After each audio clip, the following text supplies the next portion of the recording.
फिर से आ गए हैं PYQs की दूसरी वीडियो लेके। तो हमारे सामने आज भी हम क्वेश्चंस डिस्कस करेंगे जैसा कि हमने पिछली वीडियो में किया था, है ना। हम आज उसके आगे के क्वेश्चंस डिस्कस करेंगे।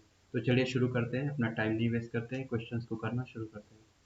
तो जैसा कि आपके सामने ये एक पहला क्वेश्चन दिख रहा है, इसे हम सॉल्व करने की कोशिश करते हैं। इसे हम पढ़ते हैं पहले। तो इसमें ये दे रखा है कि the marks of 12 students in mathematics is as follows. तो हमारे पास 12 स्टूडेंट है, मार्क्स दे रखे हैं, है ना। किसी स्टूडेंट का मार्क्स है 47, तो किसी का 43 है, किसी का 39 है, ऐसे कर करके 12 स्टूडेंट्स के मार्क्स हमारे पास दे रखे हैं। Study the above data and answer the question, the range of the data is. अब हमें फाइंड करना है कि जो हमारे पास ये डेटा दे रखी है उसका रेंज क्या होगा, है ना।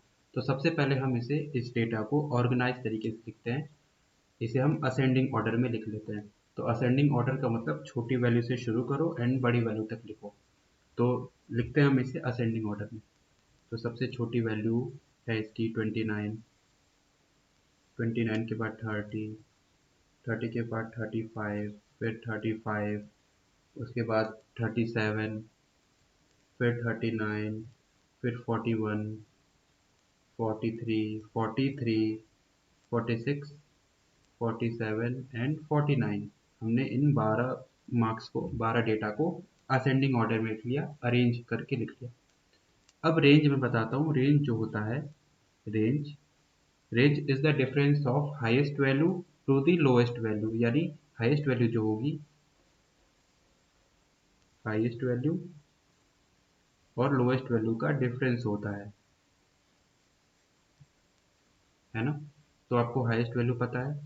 हमने जब असेंडिंग ऑर्डर में लिख लिया तो हमारे लिए इजी हो गया हाईएस्ट वैल्यू फाइंड करना, क्योंकि 49 है, लास्ट वाली वैल्यू हाईएस्ट होगी एंड स्टार्टिंग वाली वैल्यू लोएस्ट होगी, -29।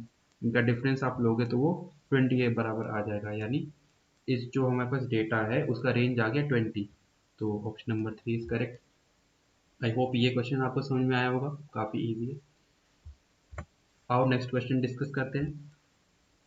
इस क्वेश्चन में हमारे पास सेम क्वेश्चन है, बस इसमें जो पूछ रहा है वो चेंज हो गया है। तो इस बार हमें मीडियन फाइंड करना है, ठीक है। तो मीडियन फाइंड करते हैं। अगेन इसे हम सबसे पहले असेंडिंग ऑर्डर में लिखते हैं इन डेटास को, यानी इसे हम अरेंज करके लिखते हैं। तो जैसा हमने लास्ट टाइम लिखा था वैसे ही लिखते हैं। सबसे छोटी वैल्यू 29, 30, 35, फिर 35, 37, 39, 41, 43, अगेन 43, 46, 47 एंड 49। ये हमने अगेन इसे असेंडिंग ऑर्डर में लिख लिया। अब हमें फाइंड करना है मीडियन। तो मीडियन जो होता है वो मिडिल वैल्यू होती है। मीडियन मीडियन जो होती है वो मिडिल वैल्यू होती है ना। मिडिल तो जो बीच में लाई कर रही है। तो अगर मैं 39 और 39 एंड 41 की बात करूँ, अगर मैं इसे कंसिडर करूँ, तो इसके लेफ्ट साइड में देखो 5 नंबर है और राइट साइड में देखो 5 नंबर है। इसका मतलब 39 एंड 41 जो है वो बीच में लाई कर रही है, मिडिल वैल्यूज है। लेकिन हमें तो एक ही मीडियन फाइंड करना है ना। दो मीडियन कैसे हो सकता है, एक ही मीडियन फाइंड करना है। तो इसका तरीका होता है, यहाँ पे दो वैल्यूज मीडियन की तरह आ रही हैं, इनका आप मीन ले लो, है ना। तो जो मीडियन फाइनल हमारा मीडियन होगा वो क्या होगा, इन दो जो मीडियन वैल्यूज आ रही है उनका मीन। मीन क्या होता है, दोनों वैल्यूज को सम कर दो और उन्हें 2 से डिवाइड कर दो, क्योंकि दो ही वैल्यूज हैं। तो 39 प्लस 41/2 जो कि कितना आ जाएगा, 80/2 जो कि 40 आ जाएगा। ठीक है, तो हमारा मीडियन फाइंड हो गया 40, यानी 40 जो होगा वो बीच में लाई करेगा। ठीक है। अगर अगर ये एक ही वैल्यू बीच में आती, लाइक एक वैल्यू होती, उसके लेफ्ट साइड में इक्वल नंबर होते और राइट साइड में इक्वल नंबर होते, तो वो वही मीडियन होता। लेकिन यहाँ पे दो वैल्यूज आ गई एंड दो वैल्यूज तो हो नहीं सकती, तो हमें एक कॉमन वैल्यू फाइंड करना है। तो हमने दोनों का मीन ले लिया जो कि हमारा मीडियन होगा। आई होप आपको ये भी क्वेश्चन क्लियर हुआ होगा। आइए नेक्स्ट क्वेश्चन सॉल्व करते हैं, जो कि सेम क्वेश्चन है। अब इसमें भी इसने जो पूछा जाना है उसने वो चेंज कर दिया है। इस बार हमसे मीन पूछा है। तो मीन, जहाँ तक मीन की बात है, मीन क्या होता है कि जितने भी डेटा हमारे पास हैं, जितनी भी ऑब्जर्वेशंस हैं, उन्हें सम कर दो। यानी 47 plus 43 plus 39 plus dot dot dot dot 30, यानी सारी डेटा को सम कर दो एंड जितने नंबर ऑफ डेटा है उससे डिवाइड कर दो। ये तो मीन होता है, मीन, है ना। Mean sum of sum of all observations upon number of observations. ठीक है, तो सारे ऑब्जर्वेशन का सम कर दो, कितने ही 47 प्लस 43 प्लस 39 ऐसे कर करके सबका सम कर दो प्लस 30 तक। और इसे कितनी कितनी ऑब्जर्वेशन है, 12 ऑब्जर्वेशन है। काउंट करो, 1 2 3 4 5 6 7 8 9 10 11 12, तो इसे 12 से डिवाइड कर दो। तो जब आप इसे सम करोगे, है ना, तो 474 आएगा। मैंने पहले से करके रखा है, ठीक है।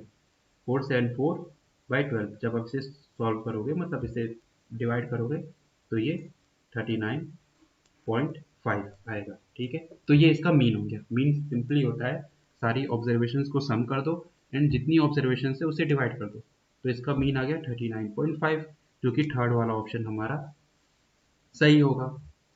नेक्स्ट क्वेश्चन पे चलते हैं। हमारे पास नेक्स्ट क्वेश्चन जो है वो परसेंटेज का क्वेश्चन है। ये भी क्वेश्चन बहुत इजी है। इसमें ये पूछ रहा है कि 15 kg is what percent of 50 kg, यानी 50% 50 किलोग्राम का क्या परसेंट होगा 15, यानी what percent of 50 is equal to 15 kg। ठीक है, तो हम इसे सपोज कर लेते हैं कि x परसेंट ऑफ 50 जो है वो 15 kg है ना। 50 का x परसेंट यानी x परसेंट ऑफ 50 जो है वो 15 kg के बराबर है। यानी 50 का क्या परसेंटेज हम ले लें कि वो 15 के बराबर है। तो हमने सपोज कर लिया कि x percent of 50 is equal to 15। हमें अब x की वैल्यू फाइंड करनी है। तो जैसा कि आपको पता है कि परसेंटेज को नंबर में कैसे चेंज करते हैं, तो 100 से डिवाइड कर देते हैं। ऑफ x परसेंट ऑफ 50 जो है वो 15 के बराबर है। तो x की वैल्यू फाइंड कर लेते हैं। तो 50 2 ज़ा 100 2, तो x बाई 2 किसके बराबर आ गया 15, तो x की वैल्यू कितनी आ गई 30। अब हमें x की वैल्यू फाइंड हो गई। इसका मतलब कि 50 का अगर हम 30% ले लें तो 15 के बराबर आएगा। सिंपल सी बात है ना। 30% ऑफ 50 जो होता है वो 15 के बराबर होता है। बहुत इजी क्वेश्चन था। आई होप आप सबको क्लियर हुआ होगा। ये बहुत ही इजी क्वेश्चन था परसेंटेज चैप्टर से। अब आते हैं नेक्स्ट क्वेश्चन पे। नेक्स्ट क्वेश्चन जो है हमारा वो एरिया ऑफ रेक्टेंगल पे बेस्ड है। तो हमें पता है कि रेक्टेंगल क्या होता है। पहले हम क्वेश्चन को पढ़ लेते हैं एक बार। The area of a rectangle is 20 centimetre square, its length is 5 centimetre, find the diagonal of the rectangle. तो हमें रेक्टेंगल दिया हुआ है, उसका एरिया दे रखा है, जैसा कि आप देख सकते हो 20 सेंटीमीटर स्क्वायर। इसकी लेंथ भी दे रखी है 5 सेंटीमीटर। इसका डायगोनल फाइंड करना है। तो सबसे पहले हम इस रेक्टेंगल को बनाते हैं, है ना। फिगर बनाना बहुत इंपॉर्टेंट है। मैंने ये रेक्टेंगल बना लिया। इसकी लेंथ को सपोज कर लेता हूँ मैं L, एंड इसकी ब्रेथ को सपोज कर लेता हूँ B।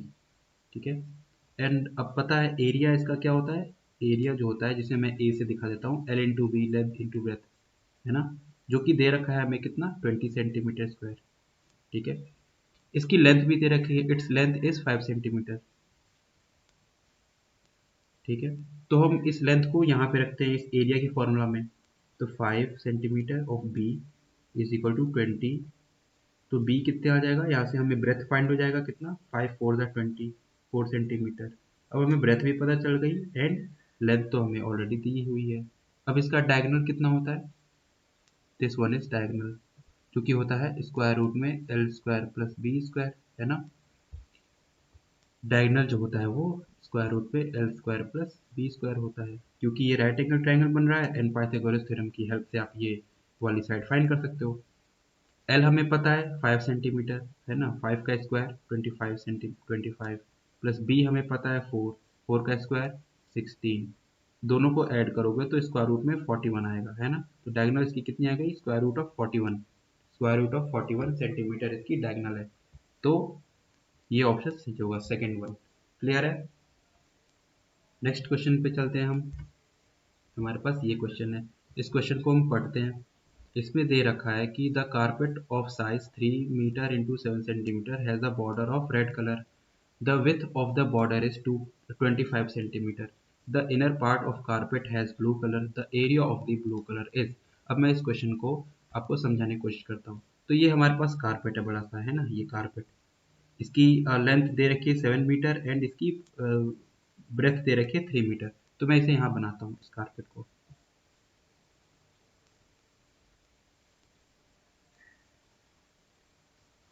देखिए, हालांकि वैसा तो फिगर नहीं बनेगा, लेकिन कारपेट है। इसकी लेंथ 7 मीटर हो जाएगी, जो कि यहाँ पे दिया हुआ है। ये जो 3 मीटर इंटू 7 मीटर है, ये डायमेंशन है, यानी ये इसकी लेंथ है और ब्रेथ इसकी 3 मीटर होगी। ठीक है, ये कारपेट हो गया।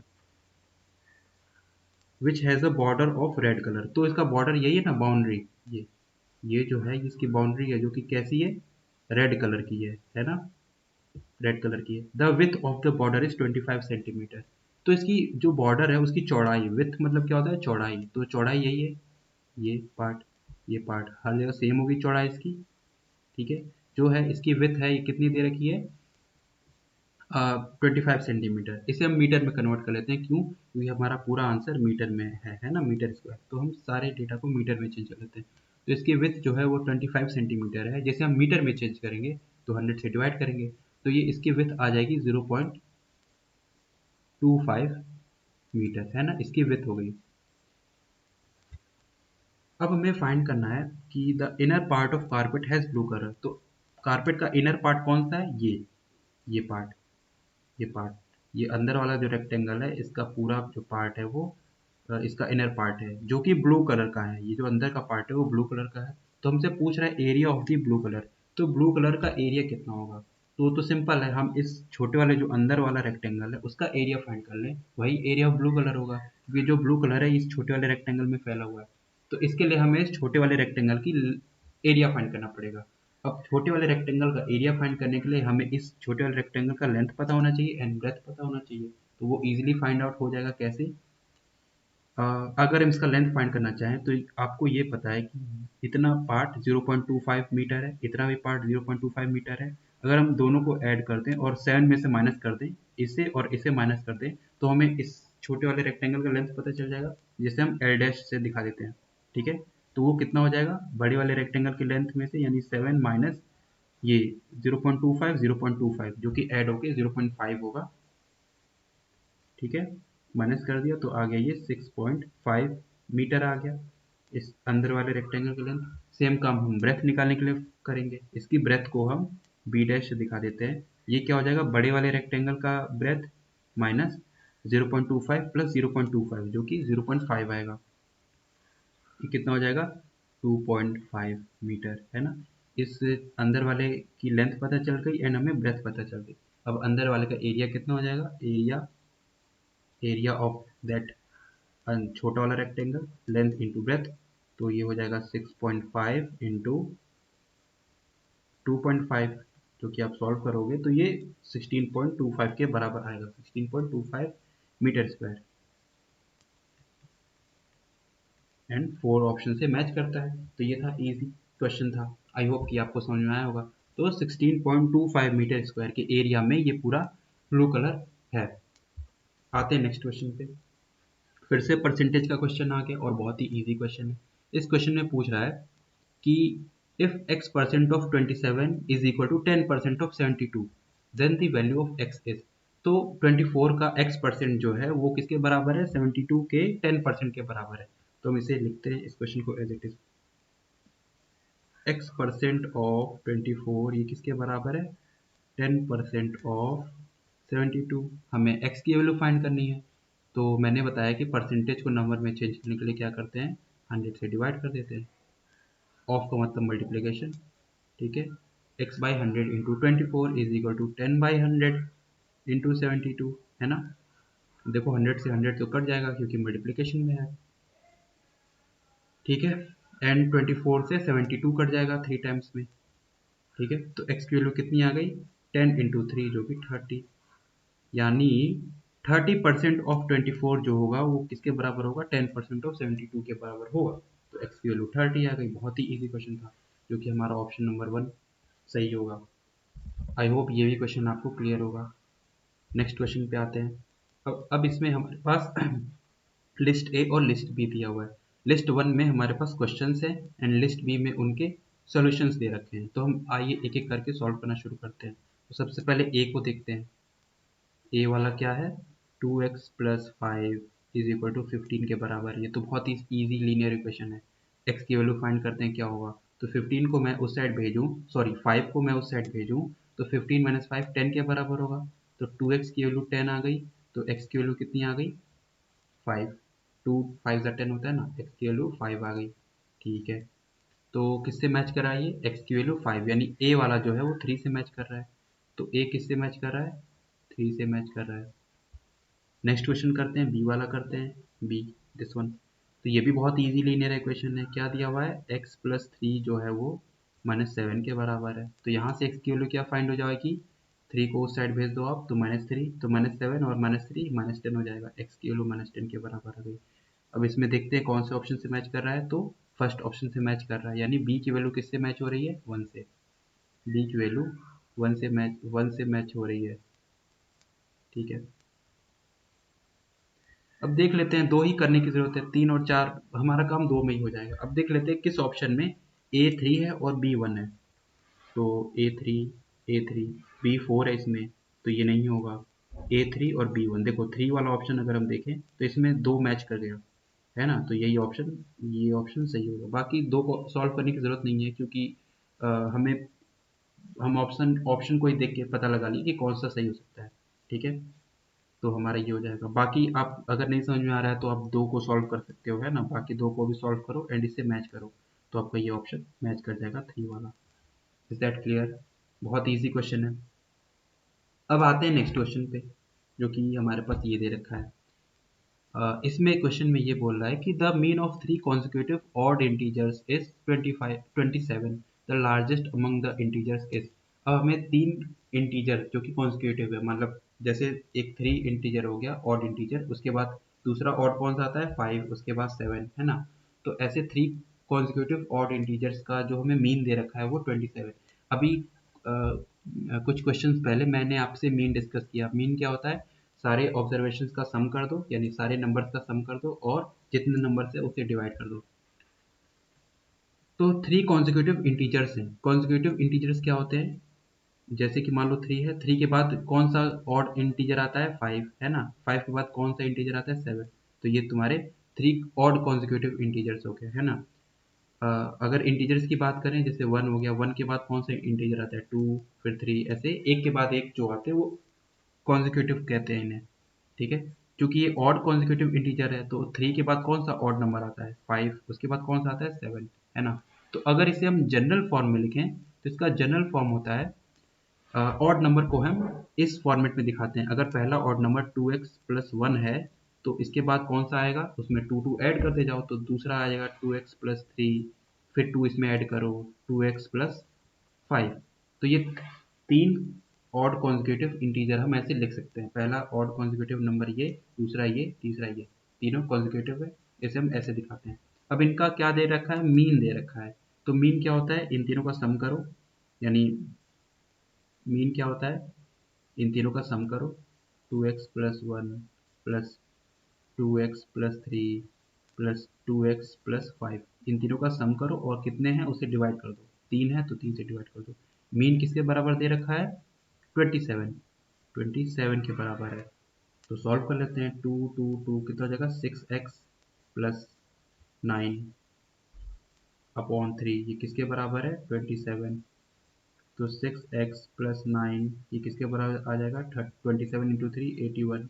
तो यहाँ से x की वैल्यू कितनी आ जाएगी, 81 में से 9 गया 72 और 12 आएगी, x की वैल्यू आ जाएगी 12, है ना। हमें यही फाइंड करना था कि x की वैल्यू क्या होगी। अब हमसे पूछ रहा है लार्जेस्ट अमंग द इंटीजर, यानी इन तीनों इंटीजर में से सबसे बड़ा कौन सा होगा। तो ऑब्वियस सी बात है ये वाला बड़ा होगा, आखिरी वाला। तो इसमें x की वैल्यू फाइंड रख देते हैं, तो 12 टू ज़ा 24 और प्लस 5 यानी 29, इसे आप x की वैल्यू इसमें रखोगे तो ये 29 के बराबर आएगा, और ये सबसे बड़ा भी है ना। तो हमसे ये पूछ रहा था तीनों में सबसे बड़ा इंटीजर की वैल्यू क्या होगी, तो 29 के बराबर आ गया, जो कि सेकेंड नंबर। क्लियर होगा ये भी क्वेश्चन, बहुत ही इजी है। एंड ऑड नंबर्स को हम ऐसे दिखाते हैं। क्लियर है। अब आते हैं नेक्स्ट क्वेश्चन पे। इसमें एक ये स्पीड डिस्टेंस एंड टाइम का क्वेश्चन है, इसे हम ध्यान से देखते हैं। इस क्वेश्चन में ये कह रहा है कि a train crosses a 250 metre long platform in 15 second, यानी एक तुम्हारा 250 मीटर लॉन्ग एक प्लेटफॉर्म है जिसे एक ट्रेन जो है वो 15 सेकेंड में पास कर लेती है। जो प्लेटफॉर्म की लेंथ है वो 250 मीटर है। उस प्लेटफॉर्म को जो ये ट्रेन है ना वो 15 सेकंड में पास कर लेती है, while it crosses a pole in 2.5 second, और वही ट्रेन उस पोल को जो है वो 2.5 सेकंड में क्रॉस कर लेती है। तो ट्रेन की लेंथ क्या होगी? तो हमें ट्रेन की लेंथ फाइंड करनी है, तो हमें नहीं पता है, तो सपोज कर लेते हैं लेट लेंथ ऑफ ट्रेन, इसे हम सपोज कर लेते हैं एल मीटर, है ना, ट्रेन की लेंथ को एल मीटर सपोज कर लेते हैं। अब क्या होगा कि ठीक है, और इसमें train crosses a 250 metre long platform in 15 second, है ना। प्लेटफॉर्म की लेंथ हमें ऑलरेडी पता है, लेंथ ऑफ प्लेटफॉर्म 250 मीटर, है ना। अब आपको पता है स्पीड क्या होती है, speed distance upon time, distance upon time होती है। तो डिस्टेंस जो होगा ना, इस केस में, पहले वाले केस में डिस्टेंस जो होगा वो ट्रेन की लेंथ प्लस प्लेटफॉर्म दोनों को ऐड कर देंगे, है ना। क्योंकि सपोज कर सकते हो कि मतलब ये ट्रेन जो है वो पास कर रही है, पहले तो खुद को भी पास कर रही है 250 मीटर लॉन्ग, एंड फिर उसके बाद एक्स डिस्टेंस भी पास कर रही है। तो डिस्टेंस जो हो जाएगी वो टोटल हो जाएगी, जो कि हो जाएगी 250 plus L distance, and time हमें पता है क्या होता है, टाइम हमें यहाँ पे दिया है 15 सेकंड। यानी ट्रेन को, जो ट्रेन की स्पीड होगी प्लेटफॉर्म प्लस खुद की लेंथ को पास करने में, वो इतनी डिस्टेंस होगी और उसे 15 सेकंड में पास कर रही है, तो डिस्टेंस अपॉन टाइम, यह हमारी स्पीड हो गई। एंड स्पीड एक और यहाँ से भी हम स्पीड लिख सकते हैं।